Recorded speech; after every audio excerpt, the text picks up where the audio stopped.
البدع والأهواء، أهل البدع العقائدية وأهل البدع السياسية. نقول بيننا وبينكم السلف، بيننا وبينكم الكتب، كان فيقول البدع بيننا وبينكم. Muhammadin abdika wa rasulik wa ala alihi wa ashabihi ajma'in, amma ba'd. Kita apa? Oh, fikih. Baik, kita masuk ke muka surat 49 dari pembahasan fikih. Qala al-muallifu hafizahullahu taala ad-darsus sadis ad-darsus samin as-sujud wa dzikru fih. Pelajaran yang ke-8, sujud dan berzikir di dalamnya, di dalam masa sujud. As-su'al, madza taf'alu ba'da li'tidali minar ruku'? Apa yang Anda perbuat setelah i'tidal dari ruku', yaitu sudah berdiri, sudah Rabbana lakal hamdu. Apa yang dilakukan? Aqul Allahu akbar wa asjud. Saya mengatakan Allahu akbar dan saya bersujud. Ini ma'ruf ketika jadi imam atau ketika sholat sendirian. Kalau kita jadi makmum, kita segera sujud atau apa? Tentunya apa? Menunggu imam dulu. Sebagaimana dalam hadis yang diriwayatkan oleh Imam Muslim dari Al-Bara' bin Azib. Jadi kami tidak membungkukkan badan sehingga Rasulullah Shallallahu Alaihi Wasallam bersujud. Jadi jangan tergesa-gesa. Ketika imam bilang Allahu Akbar, jangan langsung kita menjatuhkan diri. Tunggu imam bersujud. Begitu imam sudah tangannya sampai ke lantai, ya boleh kita ikut-ikutan sujud. Jangan sampai mendahului imam, dan juga jangan bersamaan dengan imam, tapi apa? Mengikuti imam. Karena dijelaskan oleh para ulama, posisi makmum itu ada 3. Pertama adalah musabaqatul imam, mendahului imam. Nah, ini sholatnya tidak sah, batal dia. Karena melanggar sabda Nabi, innama ju'ilal imam liyu'tamma bih. Hanyalah imam dijadikan untuk diikuti. Namanya pengikut itu apa? Berarti di belakang dia menunggu sampai imamnya berbuat sesuatu. Hadis muttafaqun alaih dari Abi Hurairah. Pola yang kedua adalah muwafaqatul imam, yaitu bersamaan dengan imam. Ini makruh kata para ulama. Tapi yang betul adalah mutaba'atul imam, mengikuti imam. Jadi biar imam yang mengangkat tangan dulu, baru kita angkat tangan. Imam sujud, baru kita sujud. Tapi jangan tertinggal lama ya. Begitu kita tahu imam tangannya sudah sampai ke lantai secara umum, kita langsung ikut. Adapun kalau jadi imam atau jadi makmum, ini mudah dari sisi apa? Peraturannya seperti yang disebutkan di muka surat ini. Saya mengucapkan Allahu Akbar dan saya bersujud. Wa aqulu fis sujud, dan saya mengatakan di dalam sujud subhana rabbiyal a'la, subhana rabbiyal a'la. Apa artinya subhana rabbiyal a'la? Maha suci Rabbku yang maha tinggi. Iya, maha suci Rabbku yang maha tinggi. Ukarriruha, saya mengulang-ulangnya. Ini sama dengan hadis yang dibahas kemarin ya, riwayat Imam Muslim dari Hudzaifah. Baik. Yang di bawah ini sama aja ya. Madza taqulu fi sujud? Aqul subhana rabbiyal a'la. Diulang-ulang. Kalau memang imamnya itu sujud lama sambil berdoa, kita berdoa, banyak-banyak berdoa di situ. Baik. Kata Nabi Shallallahu Alaihi Wasallam, fa ammas sujud fa aksiru fihi du'a fa qaminun ayyustajaba lakum. Adapun dalam masalah sujud, maka perbanyaklah doa di situ karena hampir-hampir, yaitu sebentar lagi akan dikabulkan untuk kalian. Bagaimana dalam hadis Abi Hurairah itu.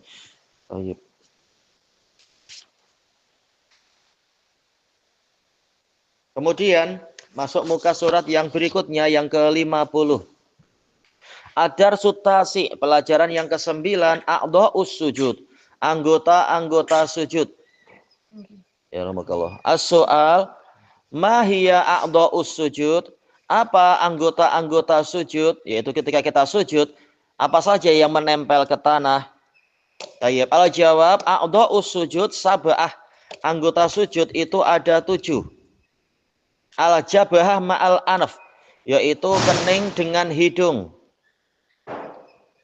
Ini dianggap berapa?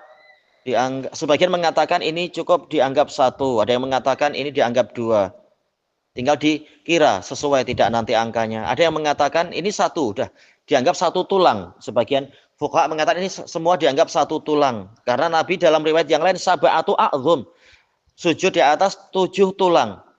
Di sini Nabi menyebutkan al-jabhah ma'al anaf, yaitu kening bersama dengan hidung. Ini dianggap satu. Kemudian al-kaffan, 2 telapak tangan, berarti 3. Ar-rukbatan, yaitu 2 lutut. Al-qadaman, 2 telapak kaki. Maksudnya telapak kaki bukan betul-betul telapak hingga tumit ya. Nggak tahu gimana cara sujudnya nanti. Maksudnya yang di ujung-ujung itu. Telapak kaki dan ada jari jemarinya di situ. Ini berarti 2, 2, 2 dan tambah 1. Berarti memang kening dengan hidung itu dianggap 1. Boleh tak hanya dengan hidung saja, keningnya tidak menempel? Ulama mengatakan tidak sah. Ini khilaf, tapi yang betul tidak sah. Bagaimana kalau hanya kening saja, hidung tidak menempel? Banyak yang mengatakan sudah sah, tapi menyelisihi hadis. Hadisnya terang-terangan Nabi menunjukkan kepada kening dan hidung. Maka yang betul adalah dua-duanya harus menempel. Hidungnya ditinggal di mana?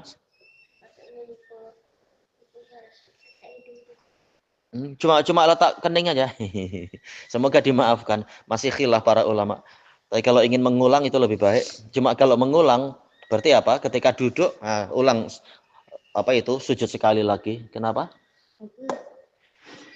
Ya jabhah terus. Jabhah kening. Kening. Baik. Karena ini adalah syarat sah di dalam sujud. Harus itu semua menempel. Apakah maksudnya menempel itu berarti harus menempel ke tanah, yaitu harus kena tanah? Tidak diharuskan. Sebagaimana lutut kita, selama ini lutut kena tanah tidak? Enggak, tertutup oleh kain. Sebagaimana boleh untuk sholat memakai khuf, memakai stokin, kaos kaki, menunjukkan maksudnya menempel bukan berarti harus kena tanah. Tapi intinya memang Memang betul-betul bersandar kepada tanah. Boleh jadi kena tanah betulan, atau boleh jadi di atas tikar, di atas karpet, atau di atas kain-kain, tak masalah itu. Sebagaimana dalam riwayat Bukhari, hadis Anas dan lain-lain itu, para sahabat terkadang meletakkan kain di keningnya ketika tanahnya itu panas. Menunjukkan seperti ini tidak mengapa. Atau dalam hadis Aisyah, terkadang Nabi sholat di atas hasir, di atas tikar. Menunjukkan tidak harus betul-betul terkena tanah. Baik, boleh dilapik dengan tikar. Walaupun yang paling utama memang kena tanah secara langsung. Tanah dalam artian lantai-lantai ini. Tapi kalau kita perlu ada lapisan, maka tidak mengapa. Baik.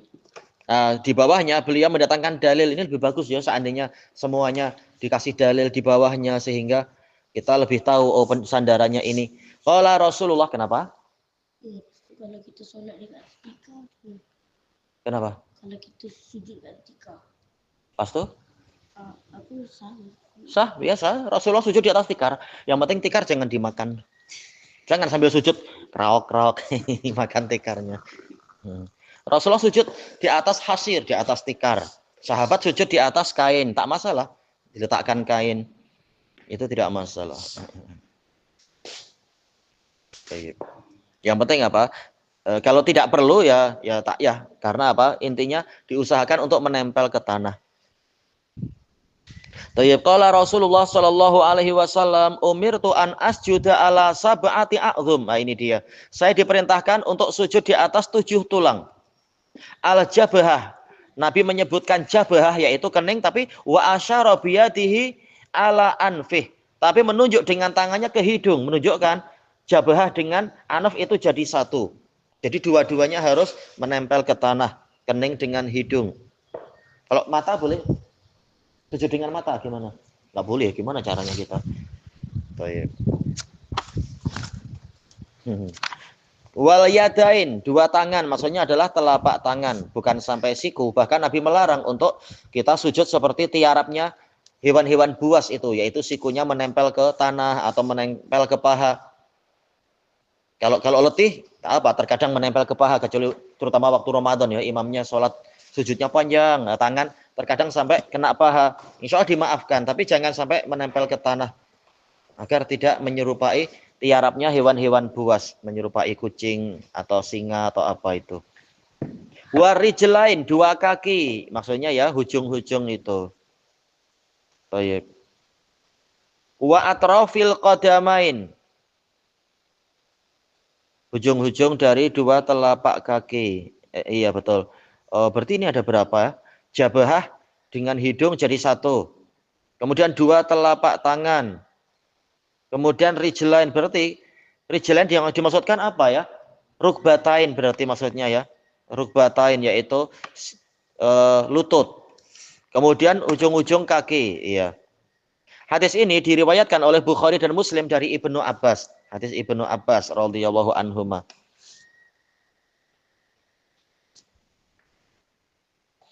Baik. Perlu nggak sujud dengan buntut? Gimana sujud dengan buntut? Itu gayanya orang-orang Yahudi. Ketika disuruh untuk apa? Masuk ke Baitul Maqdis dengan sujud, malah mereka masuknya adalah dengan buntutnya, yaitu menghadap ke atas. Ini mengejek. Akhirnya mereka tertimpa laknat. Sebagaimana disebutkan di dalam hadis yang sahih, disuruh sujud masuk ke dalam masuk ke dalam pintu gerbang itu dengan sujud, malah mereka yashafun ala astahihim, mereka merayap di atas buntut-buntut mereka. Nauzubillah. Sudah dimenangkan oleh Allah malah mengejek sehingga terkena laknat. Nah, kita sujudnya yang betul. Kemudian kita masuk ke muka surat 51. Ya. Hadis Ibni Abbas. Dan sujud ini adalah alamat ibadah yang paling besar, sebagaimana dijelaskan oleh Imam Nawawi dan lain-lain. Orang kafir mereka tidak mau sujud ketika dibacakan ayat-ayat Allah. Kita sujud ketika dibacakan ayat-ayat Allah, maksudnya apa? Yaitu ayat-ayat tilawah. Dan ketika ada perintah sujud, kita bersujud sebagai bentuk peribadatan dan penghambaan. Ya. Rawahul Bukhari dan Muslim. Kita masuk ke muka surat 51, Ad-Darsul Ashir Al-Jalsah. Boleh jalsah, boleh jilsah, tak masalah. Baina sajdatain, duduk di antara dua sujud. As-soal, madza taf'alu ba'da sujud? Apa yang Anda lakukan setelah sujud? Apa yang dilakukan setelah sujud? Sujud pertama? Iya, duduk di antara dua sujud. Ada yang sudah waktunya duduk, tahu-tahu dia masih sujud terus, masih ngorok.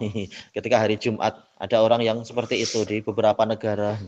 Namanya apa? Keletihan atau sudah langsung mimpi. Yang lain, akhirnya yang lain sujud lagi dia masih sujud. Yang lain duduk terakhir sampai salam dia masih sujud terus. Doanya panjang sekali. Tahu-tahu dibangunkan orang, matanya merah. Ngantuk dia. Baik. Al-jawab arfa'u ra'si. Saya mengangkat kepala saya qailan dengan mengatakan Allahu Akbar. Summa aqul. Kemudian saya mengucapkan Rabbi ghufirli, Rabbi ghufirli. Wahai Rabbku, ampunilah saya, diulang-ulang. Ukarriruha, saya mengulang-ulang kalimat tadi. Ini diriwayatkan oleh Abu Dawud dan Nasai. Seandainya beliau nulis kayak hadis yang sebelumnya ya. Ditulis hadisnya biar lebih kemas, lebih lengkap. Walaupun tidak perlu panjang-panjang.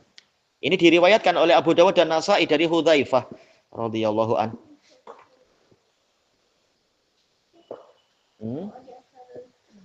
Iya, doa di antara dua sujud, Rabbi ghufirli diperbanyak ya. Ana tak periksa. Boleh nggak ditukar dengan Allahumma? Ana belum memeriksa. Tapi yang hadis yang ma'ruf diriwayatkan oleh banyak sekali, Abu Dawud, Nasai, Ahmad dan lain-lain adalah lafadznya Rabbi ghufirli. Perlu dilihat lagi. Ada memang yang doa lain tetapi apa? Boleh sebenarnya dihasankan, hasan li ghairi, seperti yang disebutkan di kitabnya Syekh Adnan atau yang lain-lain itu, Rabbi ghufirli warhamni warzuqni wahdini dan seterusnya. Sanadnya lemah sebenarnya, tapi boleh dihasankan karena ada beberapa penguat, tidak masalah. Cuma yang sahih secara zatnya memang ini yang Rabbi ghufirli, Rabbi ghufirli. Milih yang tadi tak masalah. Wa hadza yusamma al-jalsah. Ini dipanggil duduk baina sajdatain, duduk di antara dua sujud. Kenapa? Pada Allah mafili wa waldi wa Kalau Allah anak tahu mafili apa? warhamni wajibni warfa'ni wasbuni. Itu tadi yang hadisnya ada kelemahan tapi boleh dihasankan dengan penguat-penguat yang lain. Tak mengapa insya Allah. Sebagaimana dijelaskan oleh Imam Ibnul Qayyim, boleh memakai doa yang itu. Yang bawah ini sama aja ya. Apa yang Anda ucapkan ketika duduk di antara dua sujud? Apa doanya? Duduk-duduk yang baik kakinya. Baik. Kita habiskan yang ini 52 ini. Atau kita tengok. Ad-Darsul Hadiyah Asyar, pelajaran yang ke-11. As-Sajdatus Saniyah, sujud yang kedua. Ya, dalam satu rakaat ada dua sujud. Baik. Menunjukkan kata Ibnul Qayyim yang paling utamanya memang ini, memang khilaf. Yang rukun yang paling utama di dalam sholat itu apa? Ibnul Qayyim mengatakan yang paling utama adalah sujud. Karena rukun-rukun yang lain itu bagaikan apa? Persiapan untuk sampai ke yang paling akhir, yaitu sujud. Sujud bahkan apa? Dibuat dua sujud itu. Adapun ulama yang lain mereka menggabungkan antara dalil-dalil yang menyebutkan keutamaan sujud dengan dalil-dalil yang menunjukkan apa? Keutamaan berdiri. Karena Nabi ditanya, ayu sholati afdal? Qal tulul qiyam. Yang lain meriwayatkan tulul qunut. Salat apa yang paling utama? Yaitu berdiri yang panjang. Makanya sebagian ulama mengatakan yaitu apa? Rukun qauli yang paling utama adalah ketika berdiri, yaitu membaca Al-Fatihah. Kalau rukun fi'li, perbuatan yang paling utama dalam salat adalah sujud. Nah, dengan ini dalil terkumpulkan. Rukun qauli ketika berdiri yaitu membaca Al-Fatihah. Kalau rukun fi'li ya ketika sujud. Tak masalah. Nah, sekarang membahas sujud yang kedua ini. As-su'al madza taf'alu ba'dal jalsah baina sajdatain? Apa yang Anda perbuat setelah duduk di antara dua sujud? Al-jawab asjudu sajdatan ukhra. Saya sujud yang lain, yaitu sujud pada kali yang kedua. Qailan, dengan mengucapkan Allahu Akbar. Wa aqul subhana rabbiyal a'la, subhana rabbiyal a'la, ukarriruha. Wa hadza yusamma as-sajdatas saniyah. Ini dipanggil sebagai sujud kedua. Hadisnya sama dengan yang tadi, hadis Hudzaifah yang diriwayatkan oleh Imam Muslim. Bukan. Hudzaifah yang diriwayatkan oleh siapa? Imam Abu Dawud dan Nasa'i tadi. Kalau untuk yang Muslim, hadis Hudzaifahnya tidak ada lafaz itu.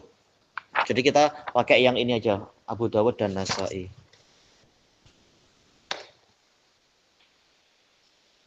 Baik, ilahuna wallahu a'lam. Subhanak masih ada darah kedua kok ya. Walhamdulillahirabbil alamin.